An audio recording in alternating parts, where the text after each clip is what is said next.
Hello to my favorite people. Welcome to my YouTube channel. Wherever you are, please kindly like, subscribe, and follow for more. Here with me today is Catherine Maswati, a lawyer in the making, currently doing her studies at Africa University in Zimbabwe. We will be talking about the ICT law. I'm glad to interview her on this topic since I've been, struggling and having challenges about this module as it is not yet part of our curriculum at my school. Today, we are mainly focusing on the ICT law and we are looking at consumer protection in the digital era. To begin with a brief background about the ICT law, there is no single body of law which can be called the ICT law. It is a distinct field of law that comprises elements of various branches of law, originating under various acts or statutes of parliament and common law like contract law, and the other branches of law such as consumer protection law, criminal law, banking law, and the law of evidence. You should note that the topic Catherine will present on is interlinked with the ICT law. All right, Catherine, now tell us about consumer protection in the digital age, starting with a brief background and the definition of a consumer. Thank you very much, Tadiwa, for having me once again. So, as you've suggested, I'll begin with a brief background on the consumer protection in the digital age. So, what you have to understand is that the global phenomenon growth of consumerism has led to many jurisdictions developing and improving their consumer protection laws. So, on 10 December 2019, Zimbabwe followed suit by enacting the Consumer Protection Act.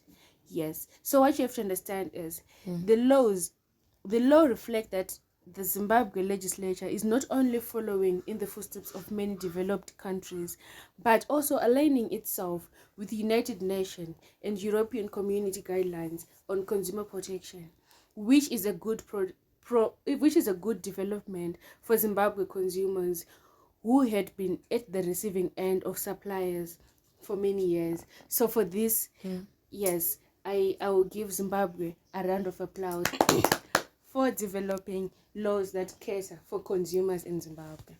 So mind you, I've not yet moved to consumer protection in the digital age. I'm just briefing you. Do you understand? Yeah, I understand. Yes. So as you have requested, who is a consumer? So in terms of section 2 of the Consumer Protection Act, mind you, I'm using the act that we use in Zimbabwe.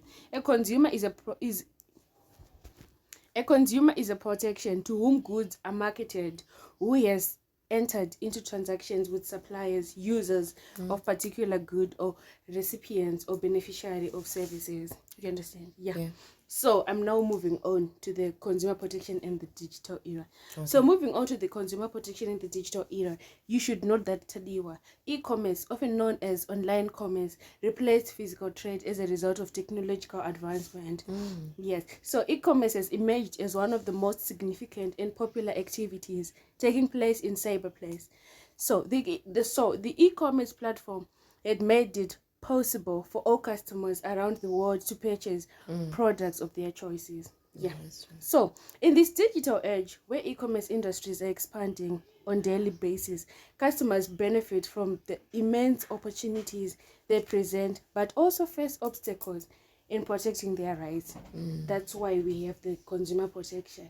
You understand? Yeah, makes sense. Yes. So, although there are laws in Zimbabwe and other countries around the world to protect consumers, the question is whether they are adequate in the current digital world, particularly when we focus on the e-commerce or online contracting. Do you understand where we are going? Yeah. Yes, thank you so much. Following. So, there are many consumer affairs agencies and departments, and they are all working to raise knowledge to consumer rights, since doing so is the government's top priority, because it is impossible for customers and for consumers or customers to protect themselves if they are unaware of their own rights. Yeah.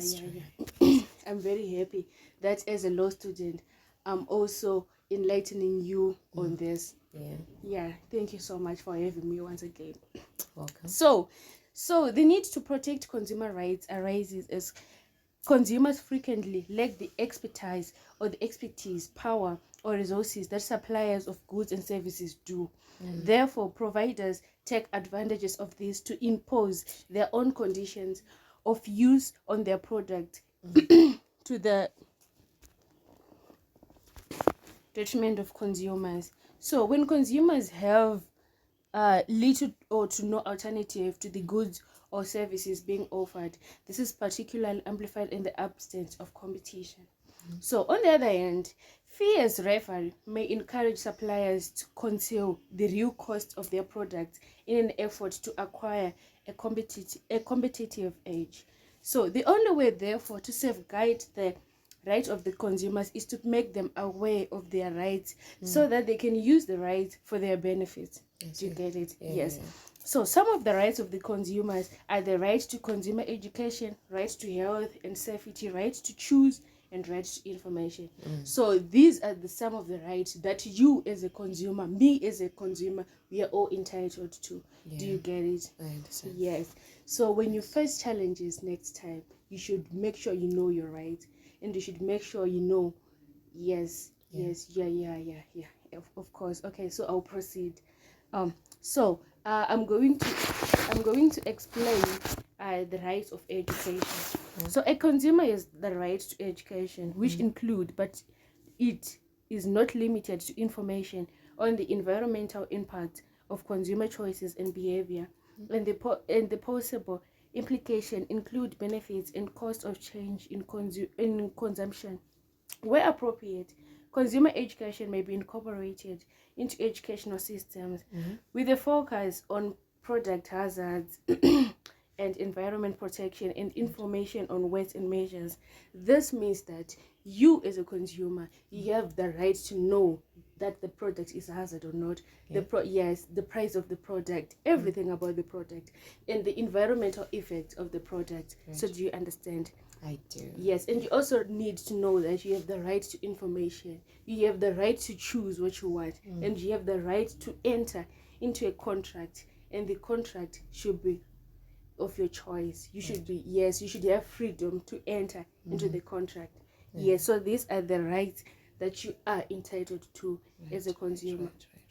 Yes. Okay, Tadiwa, so from the above discussion, do you have any questions or do you have any clarification that I have to explain to you? Well, in light of what you're mentioning above, thank you so much for your informative presentation. You're welcome. I'll say I'm now enlightened on my rights as a consumer because most of us are not aware. So just to brief what you're talking about, Yes. the rights that I'm entitled to include the right to choose, Yes. the right to education, Yes. right to health and safety, Yes. and the right to information. Not only information, but adequate information as a consumer. Yes. So from this, what would you say are the challenges that consumers are experiencing in the digital age? Okay, so in line with the observation, the challenges that consumers are experiencing in the digital era or in the digital age are discrimination, change to traditional ideas of ownership, transparency and disclosure, yes, and also data protection. You should know that this digitalization has opened room, yes, on opportunity for people to be frauded, or for con artists to fraud people. Do you understand?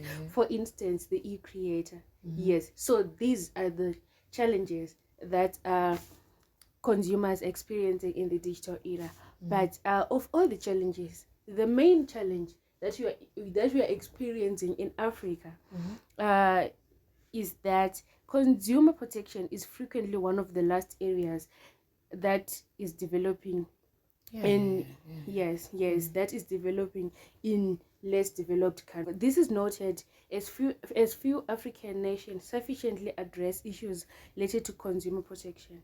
So what you have to note is that only 24 of the 54 nations have laws governing online consumer protection and electronic transaction, and only 4 have drafted legislation. So this is a huge challenge. It is. Yes, exactly. So okay, so let me expurgate what I'm saying to you. In other cases, legislation occasionally mention matters related to consumer protection. For instance, although Uganda passed rules in 2011 on computer usage, electronic transaction, and electronic signatures, there are still loopholes in the protection of online consumer rights. Yes. So yeah, a lot have to be done in Africa for consumers to feel safe and to be protected. So thank you, Tadiwa, for having me. This was the discussion, and this was what I had for you. My pleasure. Thank you Yes, so much. you're welcome.